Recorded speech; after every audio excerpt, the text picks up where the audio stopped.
walk through about the solar eclipse of 2024, why it matters, why we're talking about it right now, several months ahead of time, and what you guys can do as businesses to start preparing.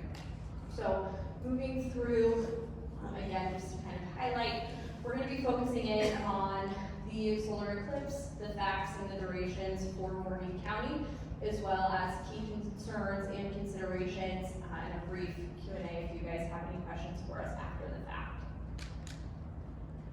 So moving through here, just some quick fast facts, and I believe Jamie will make this available as well if you'd like to go through these facts in a bit more detail. But the big things to note as far as North America specifically, the last solar eclipse we had was in 2017. That was our most recent total eclipse.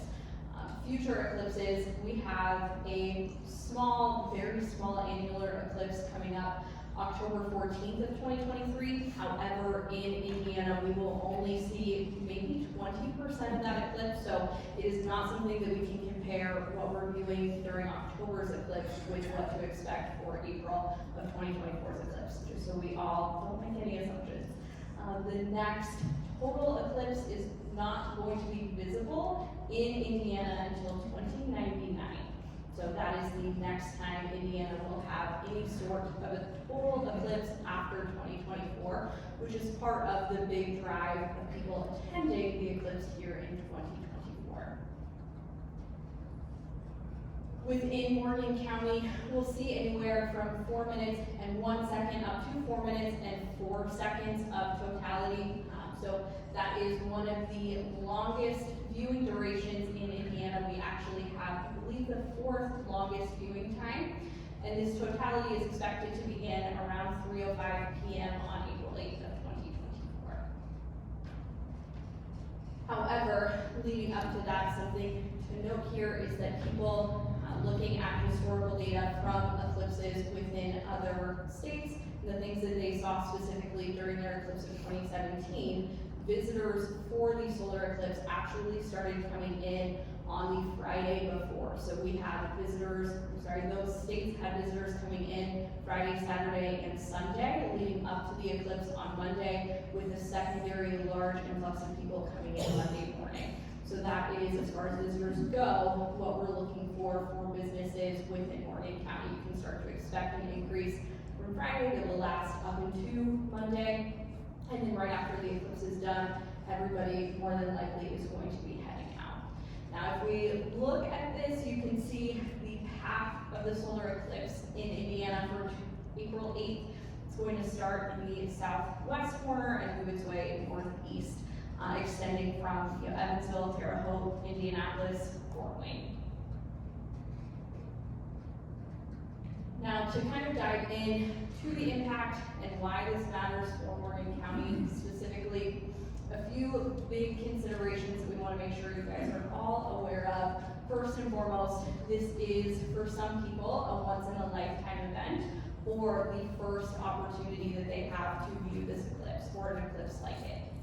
For others, people have seen partial eclipses, however, they now have a chance to see totality. Additionally, there are some people who have witnessed totality in other states that are very excited to have a chance to view it again. So this is an event that truly offers something for everyone in that regard. With the turnout, we are expecting turnouts larger than the 2017 eclipse. So for reference, within Indiana and Kentucky, they held an annual meeting in 2018 and conducted a poll to determine how many repeat viewers were going to travel from Kentucky to Indiana from the 2017 eclipse to view the 2024 eclipse. During that poll, many repeat viewers indicated that they did have plans to travel into Indiana to view totality again. However, many people at that event indicated that they had missed the last eclipse in Kentucky and were anticipating traveling to Indiana to see totality because of what they had heard other people say about their experience in 2017.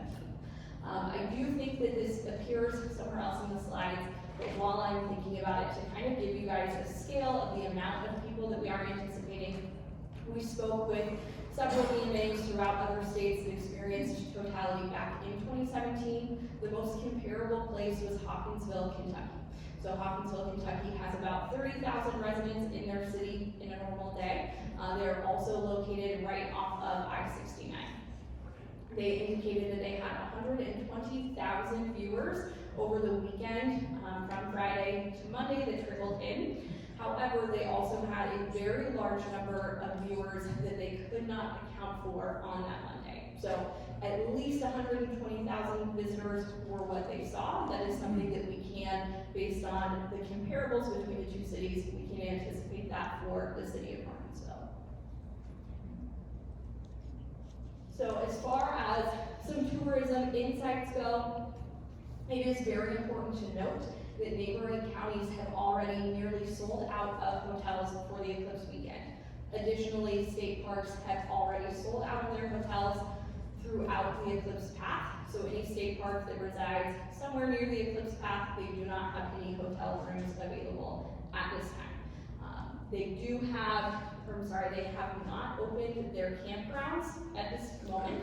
So they have not sold any of their campsites. However, they're receiving over 100 calls a day in those state parks with people requesting to be added on a first contact list for the campsites. So with that 120,000, we are already seeing data that supports those numbers with people that are traveling or starting to already plan their travel. Additionally, both Martinsville and Mooresville are offering events such as concerts. Mooresville is doing their bicentennial festival that weekend, so this is another thing that is going to draw in visitors that maybe wouldn't come just for the Eclipse, or previous residents that have moved away. With Airbnbs in Morgan County, while we don't have a ton, we do have some, and many of those are reporting that they have already sold out. If they have rooms available, they've sold out of space for the April 8th weekend. Again, with visitors, we're anticipating them to begin arriving on April 5th of 2024, so that Friday before the Eclipse. However, we're anticipating that all tourists will begin trying to leave as soon as the Eclipse ends. So if the Eclipse starts at 3:05, we're looking at kind of a max exodus of people around 3 times. That is when everybody is going to start exiting our county or attempting to exit. However, we will also see people moving from Marion and Monroe through Morgan County to get back to where they were headed. Which brings us to the traffic problems that we are anticipating after the Eclipse. So with that 2017 total Eclipse, there were approximately 5 million participants throughout the entire path of totality. With that number, those people leaving the path of totality at once can be compared to approximately 71 sold out Super Bowl games ending at exactly the same time. While Morgan County is not expecting 5 million people here, there will still be, again, potentially over 100,000 visitors moving through the county and moving into the county as they leave bordering communities. So with several major interstates and highways in the county, we are anticipating severe traffic backups as the main roads fill. GPSs that they're utilizing, such as Apple Maps, Google Maps, Waze, are all going to automatically start trying to find them back road travel options to avoid the buildups on the interstates, which is just going to further the traffic backups throughout our county. So as the interstates, I-69 and 67 start to fill, we'll see that trickle over into 44, 144, 252, as well as other county roads.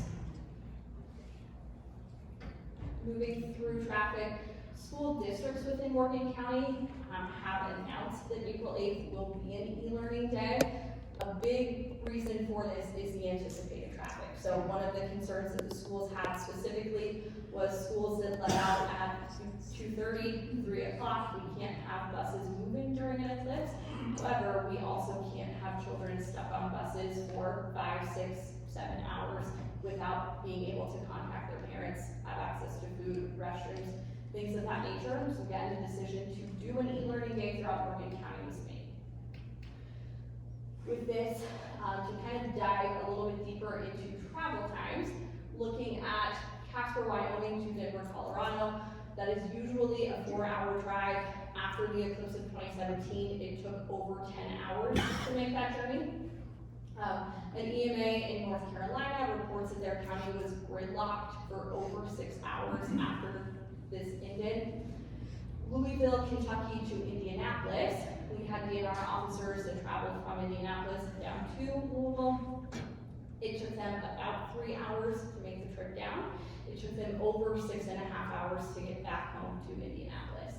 And then from Hopkinsville, Kentucky to Louisville, Kentucky specifically, again, that's about a 2.5 hour drive in a normal day.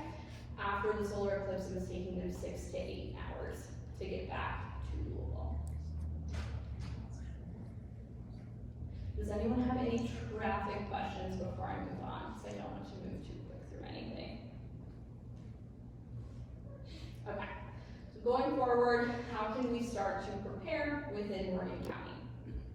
First and foremost, for businesses and management specifically, a few things that we want to make sure we're considering are those who have shift workers, so looking at staggering start and end times to accommodate the anticipated traffic.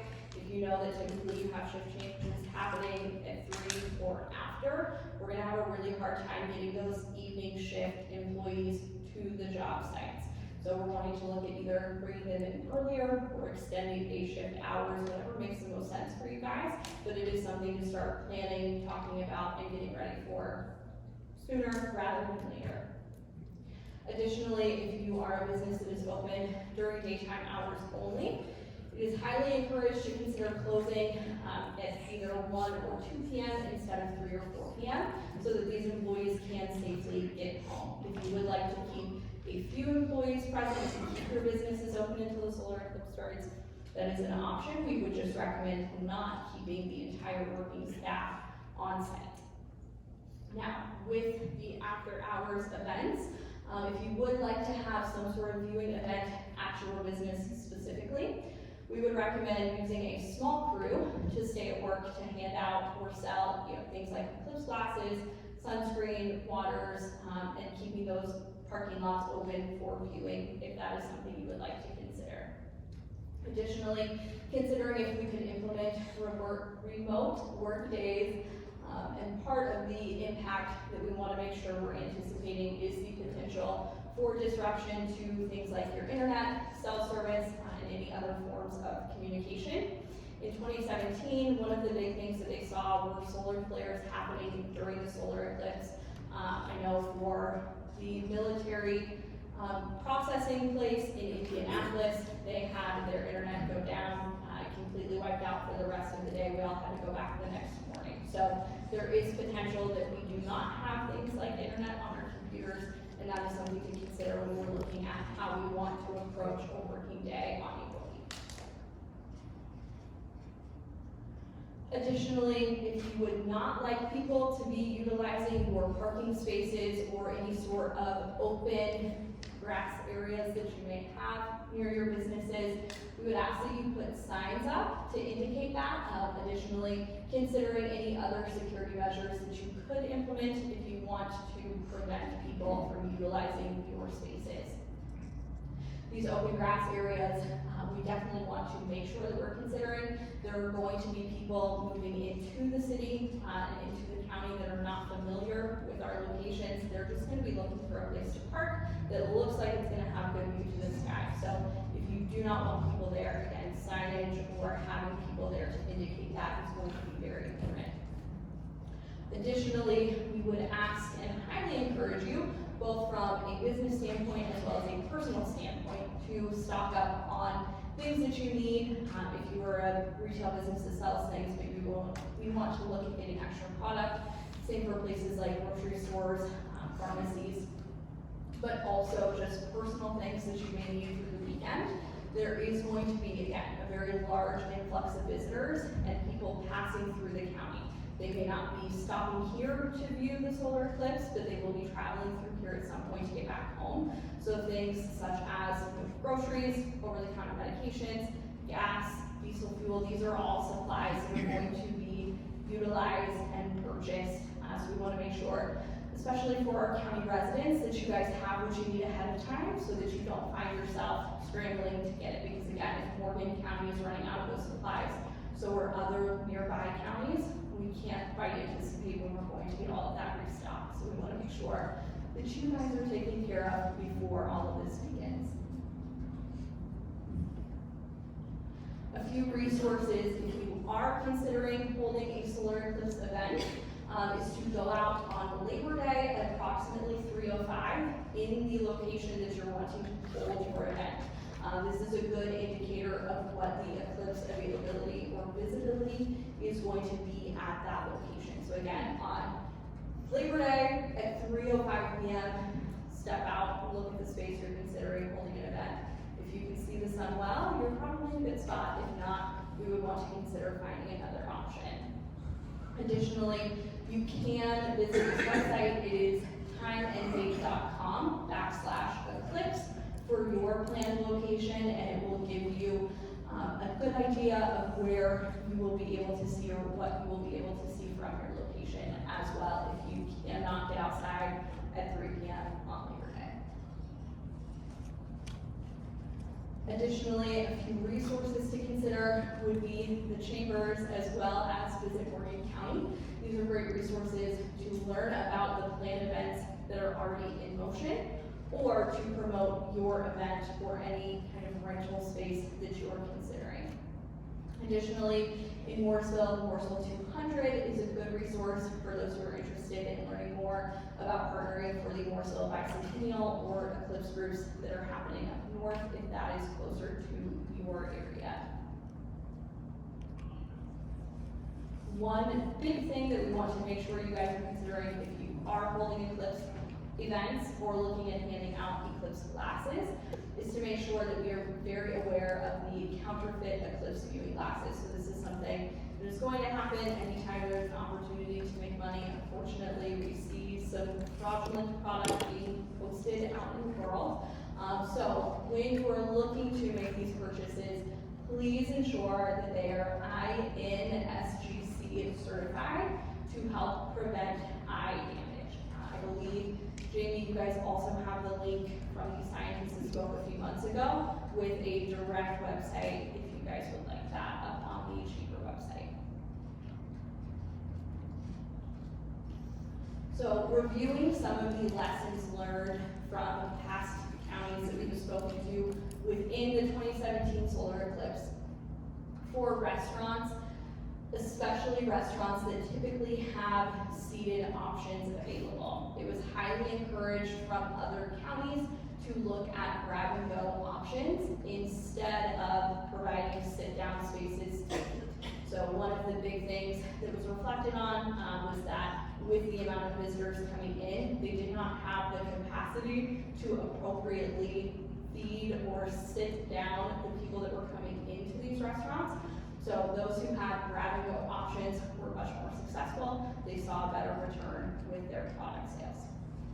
Additionally, something that many counties referenced was the benefit of going the extra mile. So doing things such as offering sunscreen or water bottles were greatly appreciated by the visitors if you have a viewing site or a table set up at an event. So taking just a few dollars to buy a couple of spray cans of sunscreen, some water bottles had a very big impact with the visitors to this event.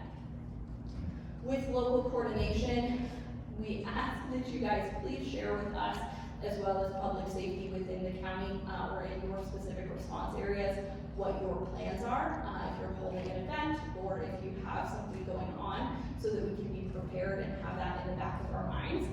The counties that really paid attention to their local communication, both with public safety as well as other businesses, had the most coordinated time during this eclipse. That is where things went the smoothest. The counties that did not prioritize coordination between businesses with each other and back to public safety saw a lot more struggle with visitor maintenance during that day. Additionally, something to consider is that themes were very well received. So visitors and local residents alike really enjoyed going to places that had eclipse themes for their food, their drinks, their desserts. I know Tasha has mentioned there was a place that sold moon pies. It's not something that they ever sell. They had it available that day and they sold out very, very quickly. So those little things are a great way to get people to your space. And then lastly, again, signage is incredibly important. So printing throughout the city directional signs for things like parking, open businesses, these are highly important.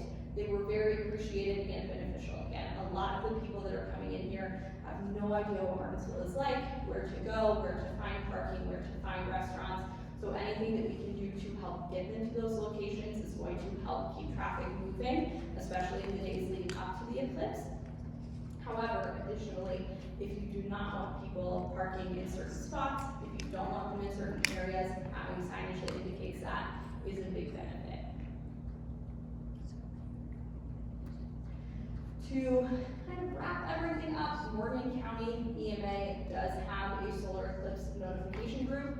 I will leave that slide up after everything is done, but it's just a code that you text in. Once you text that code, you will be put into that notification group. So as we start to approach the eclipse, we will start sending out a few notifications or reminders throughout, as well as any important day of information. So things such as traffic jams, anticipated issues, those will all be sent out to keep businesses and residents and visitors alike notified of what's going on. And that covers the slides. Does anybody have questions, comments, concerns, anything that we can help support you through? One thing that had been mentioned at our meeting the other day was that in Hopkinsville and some other spots, they were well prepared outside of the downtown, but downtown was not prepared for the influx of people they would have. So that's just something to keep in mind. Yeah, so a few things that we've heard to kind of branch off of that. Places that held events, when they knew that they were holding events, or if they were allowing, overnight parking, overnight camping, things of that nature, they were handing out trash bags to everybody. So anybody that they were encountering was getting a trash bag to utilize during their time. They were also notified of where they could put those trash bags once it was over. So that was something that was very helpful. The areas in Hopkinsville that did do that did not have any issues. They, as Jamie mentioned, just were not prepared for the influx of people on the day of the solar eclipse coming into their downtown space. So they did not have any additional trash resources, extra parking, any sort of signage notification, and that is where they saw their biggest problems as they were reviewing the eclipse events.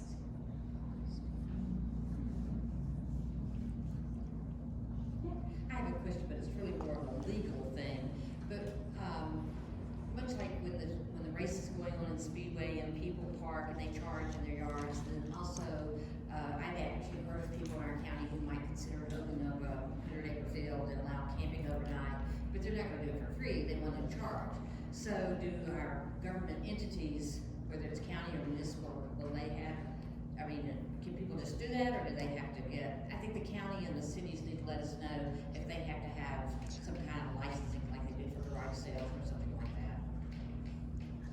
Is there a city representative that would like to touch on that? For Mark? Yes. Well, They're going to be liable. I'm making a note. Okay. They're gonna be liable for all those people. Yeah. So if you have ground, which we have a lot of ground, and we are concerned about that. But the thing of it is, I mean, if we have an activity in one of our fields, our insurance company Yes. told us without legal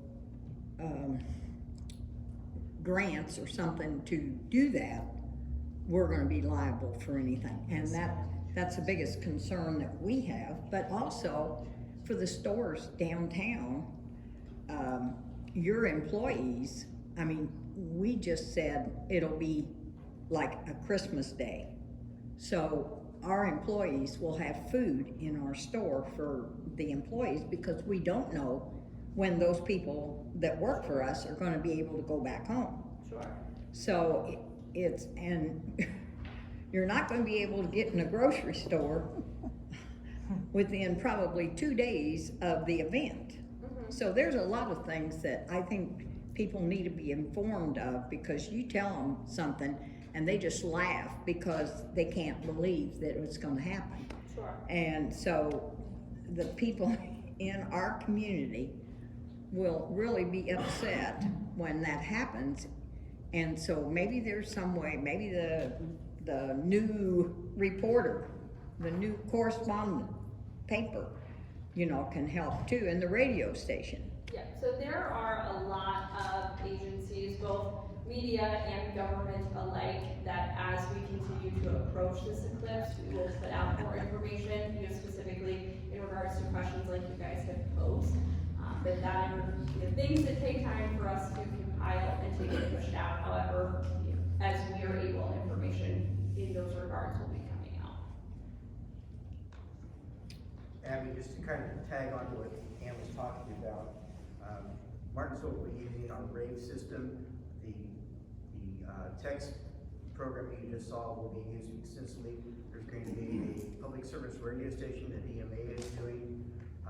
Just so you'll know, the city is not planning to do any trash pickup or be on the streets that Monday. They'll do it all on Tuesday, like if it were the day after a traditional holiday with much more volume. But our people will be on call, but they're not going to be out on the streets. So we keep those streets open and free and flowing as much as we can, instead of a big, you know, trash truck out there picking up trash and blocking traffic and slowing down the flow. So just some things to keep in mind. And I think what Abby said earlier is really important. Not only think about what you're going to do, but think about what you're not going to do. You're not going to be able to get to the store necessarily. You're not going to be able to do your laundry at the laundromat potentially, because your visitor's going to be there. So be thinking about guiding your people and having conversations with your fellow business people about what we're talking about now. And as we go through the next few months, we're going to keep intensifying our conversation with you and sharing more information. But now is the time to start getting your plan in place for your businesses and your offices and your home as we move forward, getting ready for the event. Yeah, one of the biggest things is to take any information that you are getting from meetings like this back to other people that it would benefit. But as Mac mentioned, the county is working on getting an AM radio station up and running that we can use as public information leading up to and during that event.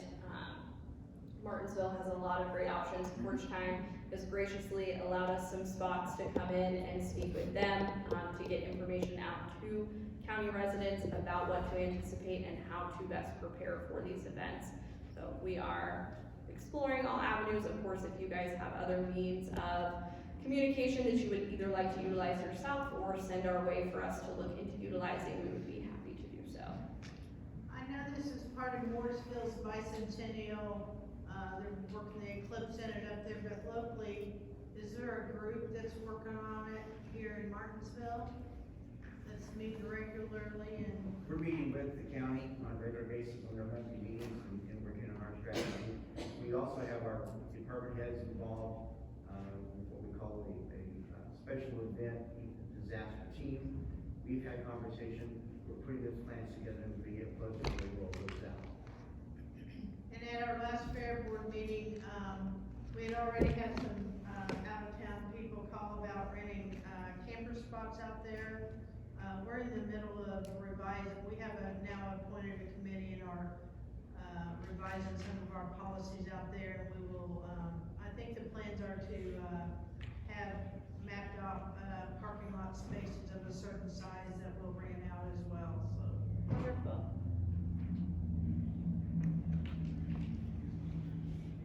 I think we're missing a chance and an opportunity to display our county or city.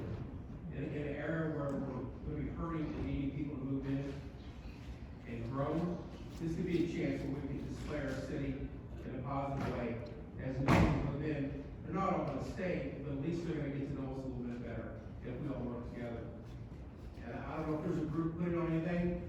As of right now, I haven't heard. But an event somewhere, the fairgrounds would be perfect. You've got parking, they're all right there, they're just off the highway. That would be quick and easy. But I understand that's a lot of concern, but there's also a chance for us to shine as a community, as a county. And Kevin, we are playing a concert at the venue. Yes. On Saturday for our guests are there. To entertain those that you're not necessarily draw more people in, but to accommodate those that are in our city on that Thanks. Saturday evening. I knew there was something, but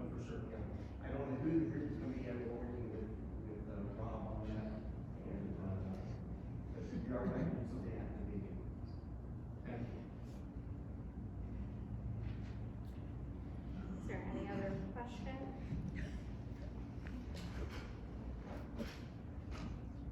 Okay, I will hand this back over to you.